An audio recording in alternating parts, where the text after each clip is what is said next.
ငါရွာနေပူလေကိုယ်တွေလဲဖြန့်လို့သာပင်လေပြမငါဖမ်းဝမ်းလာရှာလိန်ညိုချိန်မှလေအိမ်သူမရသားသမီးတွေပြန်လန်းမြကန်းငါဆောင်ကြရှာတနေ့တော့လေ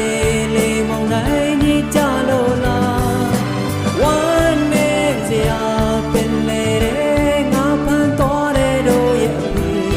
ပြန်လာချိန်ဟာနောက်ကျခဲ့ပြီနေဝင်တဲ့အခါဒီဟာငိုပြီးပဲကိုကတွဲလို့ကြမြဲကံကြမ္မာကိုသာတွေ့ရင်စောင့်မျှော်ပါချိန်ဟာတစ်ခါပြန်